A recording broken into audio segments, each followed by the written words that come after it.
1960년대 일본은 한국 전쟁의 특수로 고도의 경제 성장을 이루고 있었습니다. 이와 동시에 일본에서는 TV 수상기의 보급률이 높아져서 국민들 사이에서는 재미있는 볼거리에 대한 욕망이 생겨났습니다. 그리고 많은 볼거리 중에서 최고의 볼거리는 역시 싸움이었습니다. 그런 의미에서 일본 TV 보급에 가장 큰 기여를 한 인물은 역도산이라는 말이 있습니다. 많은 사람들이 역도산 경기를 보기 위해 TV를 사기 시작했던 것이었습니다. 하지만 레슬링이나 복싱만으로는 질리기 마련이어서 사람들은 보다 더 자극적인 걸 찾기 시작했습니다.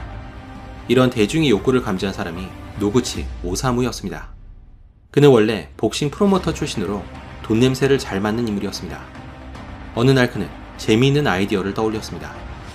당시 일본에는 태국의 무에타이가 실전에서 엄청 강하다는 소문이 있었습니다.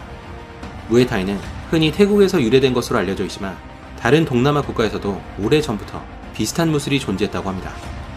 병사들이 배우는 호신술이었던 무에타이는 태국 왕실의 비호 아래서 발전을 거듭했습니다. 그러다 20세기 초 영국에서 건너온 복싱과 결합하면서 뛰어난 실전성까지 갖추게 됐습니다. 그런데 그때까지 일본에서는 무에타이에 대한 소문만 무성할 뿐 실제로 싸워본 사람은 거의 없었습니다. 노구치 오사무는 만약 일본의 무술인과 태국의 무에타이 선수를 싸움 붙인다며 큰 돈을 벌 거라 생각했습니다. 그래서 노구치가 찾아간 인물이 바로 최배달이었습니다. 최배달은 일본인으로는 굉장히 드물게 무에타이 선수와 스파링 경험이 있다고 알려졌습니다. 최배달을 만난 노구치는 자신이 태국 무에타이 측을 설득해 격투기 이벤트를 개최할 테니 이들과 싸울 극진 가라테 선수를 제공해달라고 요청했습니다. 지금의 극진 가라테라면 이런 요청에 응할 리 없었겠지만 당시 극진 가라테는 이제 막 생겨난 신생 단체로 그들의 존재감을 최대한 드러내야 했습니다.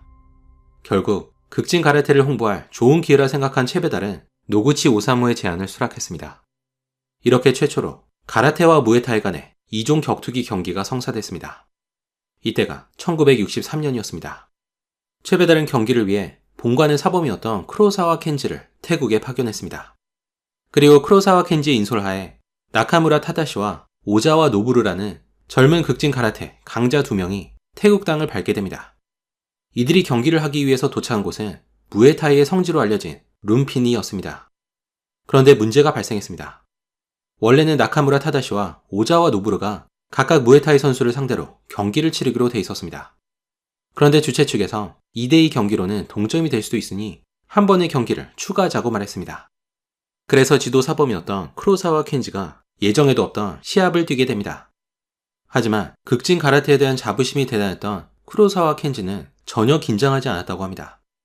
경기가 시작되자 나카무라 타다시와 오자와 노부르가 나란히 승리를 거뒀습니다. 하지만 정작 승리를 낙관했던 크로사와 켄지는 무에타이 선수의 팔꿈치 공격을 받아 패배를 당했습니다.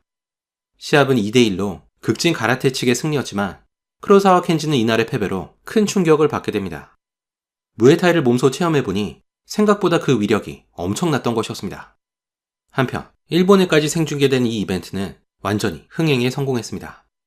그리고 몇 년 뒤인 1966년 태국에서의 성공에 자신감을 얻은 노구치 오사무는 리얼 2종 격투기를 표방한 격투기 이벤트를 열게 되는데 이 대회 이름이 킥복싱이었습니다. 지금은 킥복싱하면 스포츠 종목을 떠올리지만 그 이름은 바로 이 대회에서부터 시작됐습니다. 이렇게 시작된 킥복싱 대회는 60, 70년대 일본에서 선풍적인 인기를 끌었고 결국에는 스포츠 종목으로서 킥복싱이 자리 잡게 되는 발판이 됐습니다. 하지만 가라테와 무에타이 간의 이야기는 아직 끝난 게 아니었습니다. 태국에서 유일하게 패했던 크로사와 켄지는 일본으로 돌아와 사범 생활을 이어가고 있었습니다. 그런데 패배 이후에 무에타이에 대한 생각이 그의 머리를 떠나지 않았습니다. 결국 1969년 트라우마를 극복하지 못한 크로사와 켄지는 극진 가라테를 떠나 킥복싱 체육관인 메지로짐을 설립하게 됩니다. 메지로짐은 설립과 동시에 무에타이의 본토인 태국으로 가서 무에타이계를 평정한다는 원대한 계획을 세웠습니다. 그래서 메지로짐에서는 연중 무휴로 하루에 10시간씩 훈련을 시켰다고 합니다. 그리고 이런 노력은 메지로짐을 설립한 지 9년 만에 결실을 맺게 됩니다. 크로사와 켄지의 제자였던 후지와라 토시오가 태국으로 건너가 무에타이 챔피언이 된 것이었습니다. 태국 무에타이 역사상 최초의 외국인 챔피언이었습니다. 크로사와 켄지와 메지로짐은 단지 대회 이름이었던 킥복싱이 이후 정식 스포츠로 자리 잡는데 큰 역할을 했습니다. 이뿐만이 아니었습니다. 일본에서 극진 가라테와 킥복싱을 접한 외국인들이 네덜란드에 지부를 설립하게 되는데 여기서 많은 선수들이 배출됐습니다. 대표적으로는 K1의 전설이 되는 피터 하츠, 어네스트 후스트, 미르코 크로캅, 레미 보냐스키, 그리고 세미 슐츠 등이 있습니다. 이들은 이후 K1뿐 아니라 프라이드와 UFC 등 다양한 무대에서 활약하게 됩니다. 지구 반대편 미국에서는 그레이시 가문이 새로운 역사를 쓰고 있었습니다. 엘리오 그레이시에게는 7 아들이 있었는데 이들은 어렸을 때부터 자연스럽게 주짓수를 배웠습니다. 1978년 엘리오 그레이시의 맏아들이었던 호리온 그레이시가 미국으로 이주했습니다. 그는 허름한 차고에 매트를 깔아서 주짓수 도장을 차렸습니다. 도장은 큰 인기를 끌었고 얼마 후 그의 동생 힉슨 그레이시와 호이스 그레이시까지 도장에 합류하게 됩니다. 주짓수의 명성이 퍼지기 시작하자 주변의 많은 무술 고수들이 그에게 도전해오기 시작했습니다. 그레이시 형제들은 도전을 마다하지 않았고 주짓수 기술을 앞세워 매번 승리를 거뒀습니다. 이들은 격투 영상을 그레이시 인 액션이란 이름의 다큐멘터리로 제작했는데 이 비디오가 불티나게 팔렸다고 합니다. 그리고 1993년 사업가 출신인 아트 데이비가 호리온 그레이시를 찾아와 사업을 제안했습니다.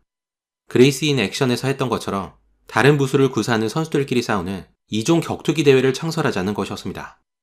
마침 주짓수를 더 널리 홍보하고 싶었던 호리온 그레이시는 이 제안을 수락했습니다. 그렇게 UFC가 탄생하게 됩니다. 문제는 UFC에 출전하게 되는 선수들이 동네에서 싸움 좀 한다는 사람들이 아니라 단연간의 격투기 경험이 있는 프로 선수였다는 것이었습니다. 그레이시 가문이 주짓수를 홍보하기 위해서는 이들을 꺾고 우승을 차지해야 했습니다. 당시 그레이시 형제 중에서 가장 강하다고 알려진 인물은 힉슨 그레이시였습니다. 그는 브라질에 있을 때부터 이미 단연간의 실전 경험을 쌓았기 때문에 그레이시 가문을 대표하기에는 가장 적합한 인물이었습니다. 하지만 호리온 그레이시는 의외로 힉슨이 아닌 호이스를 그레이시 가문의 대표로 지명했습니다. 근육질의 힉슨과는 다르게 호이스는 마른 체구였습니다. 만약 체구가 작은 호이스가 거인들을 상대로 승리를 거둔다면 주짓수의 우수성이 더 부각될 거라는 생각이었습니다. 그렇게 1993년 콜로라도 덴버에서 첫 번째 UFC 대회가 개최됐습니다. 이 대회는 각기 다른 무술을 대표하는 8명의 선수가 5만 달러의 우승 상금을 놓고 싸우는 터너먼트식 경기였습니다. 호이스 그레이시는 첫 번째 경기에서 복싱 선수인 아트 지머슨을 상대하게 됩니다. 특이하게도 지머슨은 왼손에만 글러브를 착용한 상태였습니다. 경기가 시작되자 호이스는 지머슨을 넘어뜨려 마운트 자세를 취했고 이에 당황한 지머슨은 빠르게 경기를 포기했습니다. 손쉽게 승리한 호이스의 다음 상대는 레슬러 켄 샴락이었습니다. 켄 샴락은 아트 지머슨과는 비교할 수 없을 정도로 위협적인 선수였습니다. 그는 이미 종합 격투기 대회인 판크라스에서 많은 경험을 쌓았고 레슬러답게 그래플링 기술에도 능했습니다. 경기가 시작되자 두 선수는 서로 상위 포지션을 차지하기 위해서 치열한 몸싸움을 시작했습니다. 결국 호이스 그레이시가 상위 포지션을 차지했고 조르기 기술을 시도해 켄 샴락의 항복을 받아냈습니다. 그런데도 심판은 그대로 경기를 진행시켰습니다. 주짓수 기술이 생소해서 그런 자세로 경기가 끝날 수 있다는 걸 몰랐던 것이었습니다. 이겼다고 생각해 초크 기술을 푼 호이스는 한동안 어리둥절했습니다. 하지만 켄 샴락이 양심적으로 심판에게 항복을 인정하면서 승리를 차지하게 됩니다. 그렇게 결승전에 진출하는 호이스는 사바트 세계 챔피언이 제라드 고르도를 상대해야 했습니다. 하지만 고르도 역시 호이스의 상대가 아니었습니다. 호이스는 경기가 시작된 지 1분 44초 만에 고르도의 항복을 받아냈습니다. 그런데 고르도가 탭을 했는데도 호이스는 초크를 풀지 않았습니다. 고르도가 경기 중에 호이스의 귀를 깨물었었는데 이것에 앙심을 품은 것이었습니다. 결국 심판이 개입해서 호이스의 초크를 풀어야 했습니다. 그렇게 호이스 그레이시가 UFC 초대 챔피언에 등극했습니다. 호이스 그레이시는 이후에도 여러 번 UFC 챔피언에 오르면서 주짓수의 우수성을 증명했습니다. 그와 더불어 UFC 또한 흥행에 성공하면서 오늘날 명실상부한 세계 최고의 종합 격투기 단체로 성장하게 됩니다. 비슷한 시기 일본에서는 프로 레슬링이 여전히 큰 인기를 끌고 있었습니다. 특히 타카다 노부이코는 태양의 왕자라는 별명이 있었을 정도로 많은 팬을 거느리고 있었습니다. 타카다 노부이코는 실전 레슬링을 표방했습니다. 그래서 일본인들은 그가 역도상과 안토니오 이노키 이후에 최강의 인물이라 생각했습니다. 하지만 실제로는 시나리오가 존재했습니다. 그런데 미국에서 그레이시 가문이 주짓수를 앞세워 UFC 챔피언이 됐다는 소식이 들려왔습니다. 그러자 기자들은 타카다 노부이코를 쫓아다니면서 그레이시 가문 중 최강으로 평가받는 힉슨 그레이시와 싸워서 이길 자신이 있는지를 물어봤습니다. 당시 힉슨 그레이시가 400전 전승을 거뒀다는 소문은 일본에까지 퍼져 있었습니다. 타카다 노부히코 자신도 그런 힉슨 그레이시와 붙으면 승산이 없다는 것을 너무나도 잘 알고 있었습니다.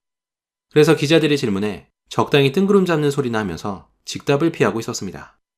문제는 그의 제자였습니다. 노부히코의 제자인 안조 요지가 기자까지 대동해서 미국에 있는 힉슨 그레이시를 방문한 것이었습니다. 평소 타카다 노부히코가 지구 최강이라고 굳게 믿고 있었던 그는 힉슨 정도는 자기가 가볍게 이길 거라 생각했습니다. 소위 말하는 도장 깨기였습니다. 그런데 그가 도장에 도착했을 때는 힉슨이 자리를 비운 상태였습니다. 안조는 힉슨을 기다리면서 도장 앞에서 사진을 찍고 인터뷰를 했다고 합니다. 얼마 후 힉슨이 나타나 안조의 결투 요청을 수락했습니다. 하지만 조건이 있었습니다. 결투를 촬영하는 것은 안 되고 그 대신 도장 앞에서 스파링 전후 사진을 찍자는 것이었습니다. 안조는 힉슨의 제안대로 먼저 사진을 찍고 도장에 들어가 대결을 펼치게 됩니다. 힉슨의 실력이라면 상처 없이 서브미션 기술로 간단히 상대를 제압할 수 있었습니다. 하지만 힉슨이 일부러 마운트 포지션에서 안조의 얼굴을 집중적으로 때렸다고 합니다. 그렇게 그레이시 가문에 도전하면 어떻게 되는지를 보여주는 애프터샷이 완성됐습니다. 타카다 노부히코는 미국에서 돌아온 제자를 추궁했지만 이미 때는 늦었습니다. 원치 않은 명분이 생긴 것이었습니다. 만약 제자가 당하고도 그대로 있는다면 타카다 노부히코의 명성에 금이 갈 게 분명했습니다. 결국 1997년 노부히코는 힉슨 그레이시를 초청해 시합을 갖게 됩니다. 당연히 노부히코는 힉슨의 상대가 되지 못했습니다. 노부히코는 1라운드에서 2분을 버티지 못하고 패배를 당했습니다. 그리고 이 대회 이름이 바로 프라이드였습니다. 비록 일본 영웅의 패배로 끝난 경기였지만 상업적으로는 성공을 거둔 프라이드는 이후에도 흥행을 이어가게 됩니다. 그러면서 반다라이 실바, 효도르, 그리고 안토니오 노게이라 등 수많은 스타 선수들을 배출했습니다. 프라이드는 한때 UFC를 능가할 정도로 성장을 거듭했습니다. 하지만 결국 야쿠자와 작은 문제를 해결하지 못하고 UFC에 흡수되고 맙니다. 그리고 여기까지가 대략적인 무술의 역사였습니다. 감사합니다. 저는 서 에이스였습니다.